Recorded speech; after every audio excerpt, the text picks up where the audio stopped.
Hi, நமஸ்காரம், வணக்கம், good morning எல்லாருக்கும். ஃபஸ்ட்டு ஒரு வீடியோ எடுத்து ரொம்ப ஆக்ரோஷமாக திட்டி எடுத்து போட்டு பேசியிருந்தேன். அதுக்கப்புறம் நான் ஏன் துஷ்டனை திட்டணும்? எதுக்காக? துஷ்டனை கண்டா தூர வேலைக்கு போ. 6 வருஷமாக காலையில் 8 மணிலேருந்து 8 மணி கரெக்டாக 8 மணிலேருந்து நைட்டு 10:30 வரைக்கும் வேலை பார்ப்பேன். நைட்டு காலையில் 8 மணிலேருந்து நைட்டு 10:30 வரைக்கும் வேலை பார்த்தேன்.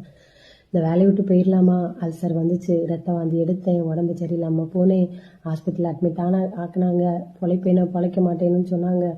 15 நாள் ரெஸ்ட் எடுத்த நேரம் என் குடும்பம் கஷ்டப்பட்டுச்சு. வேண்டாம், திரும்ப அந்த வேலையில் வந்து ஜாயின் பண்ணேன்.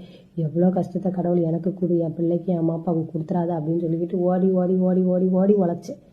உழைச்சதுனுக்கு பிரதிபலனா 2023 வந்துட்டு 23 எண்டு 24 வந்துட்டு அந்த கடை, நான் வேலை பார்த்த கடையவே ஓனர் வந்துட்டு அடுத்த கட்டத்துக்கு அடுத்த ஊருக்கு போகிறனால அந்த கடையை வந்துட்டு ஸ்டாப் பண்ணார்.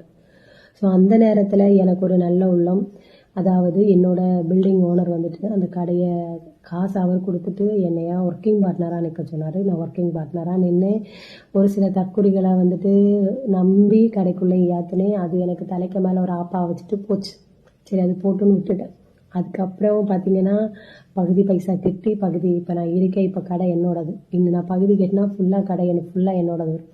உழைச்சவனு கடவுளை எப்போவுமே கைவிட மாட்டேன். நீ கஷ்டப்பட்டு உழைக்கிறியா, நீ வேர்வை சிந்து உழைக்கிறியா, நீ அழுது உழைக்கிறியா, உடம்பெல்லாம் வலிக்கேன்னு சொல்லிட்டு உழைக்கிறியா, அதுக்குள்ள பலன் கண்டிப்பாக கடவுள் உனக்கு கொடுப்பார். அப்படி ஒரு பலனை தான் எனக்கு இந்த கடை மூலமாக கடவுள் தந்தார்.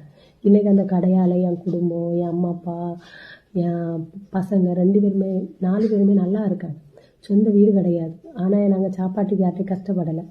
சொந்த இடம் கிடையாது, ஆனால் நாங்கள் இடம் இல்லையே வீடு இல்லைன்னு யார்ட்டையும் போய் அழலை. ஏன்னா இருக்குது, எனக்கு இன்னும் வயசு இருக்குது, எனக்கு உழைக்கக்கூடிய திறன் இருக்குது, என் பிள்ளைங்க இருக்காங்க. என் காலத்தில் வீடு கட்டலைன்னா, வீடு வாங்கலைன்னா என்ன, என் பிள்ளைங்க காலத்தில் வாங்கலாம். பிள்ளைங்களுக்கு நல்ல ஒரு படிப்பு. அன்னைக்கு என் அம்மா அப்பா எனக்கு செய்ய தவறினதை நான் என் பிள்ளைங்களுக்கு செய்ய தவறக்கூடாது. அப்படிங்கிறதுக்காக ஓடிக்கிட்டே இருக்கேன். எல்லார போல எனக்கும் ஃபேமிலி வீட்டில் போகணும், நல்லா சுற்றணும், ஆர்ப்பாட்டம் பண்ணணும், சந்தோஷமாக இருக்கணும். என் வயசில் உள்ளவங்களுக்கு இருக்குது எல்லா ஆசாபாசமும் எனக்கு இருக்குது. எல்லாத்தையும் கட்டுப்படுத்திட்டு வேலைன்னு ஓடுறது என் குடும்பம் நல்லா இருக்க வேண்டியது.